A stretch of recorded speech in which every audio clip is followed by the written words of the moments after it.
¿Y cómo tratas a alguien que llega a tu consulta agobiado precisamente por esos estándares imposibles? Porque dices yo, es que mi pene, Ya, etcétera, etcétera. yo ahora en este momento no tengo consulta, he estado 36 años, ya estoy jubilado de la consulta, pero es un problema muy serio que tenemos que analizar en detalle, ver cuáles son las características de ese consumo, por qué consume, cuánto tiempo lleva, qué tipo de contenidos y desde luego tiene que, como cualquier otra adicción, dejar radicalmente de consumir, ni erótico ni porno violento.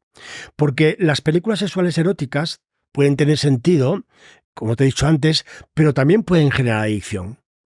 Y puedes acabar en películas pornoviolentas. Por eso yo hablo de un consumo racional y controlado.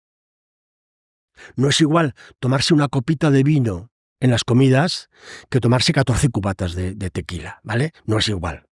Por tanto, este tipo de ejemplos yo se los pongo a los chavales, ¿no?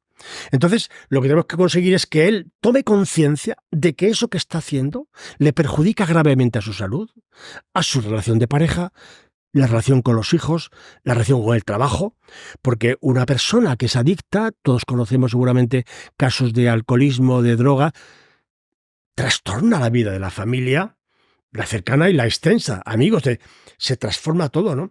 Entonces, tener que volver un poco a recomponer eso no es fácil, pero es posible. Yo quiero mandar un mensaje positivo de que ese tipo de trastornos se curan con profesionales adecuados y con experiencia, pero que no es fácil y que tiene que haber ahí una recomposición, dejar de lado todo tipo de pornografía y volver a encontrar un poco la chispita en la relación sexual normal, de afecto, de cariño, de contacto.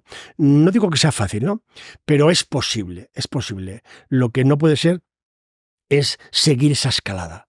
Hay que controlar, hay que un día decir basta, basta, porque hace mucho daño a ti y a los que están a tu alrededor.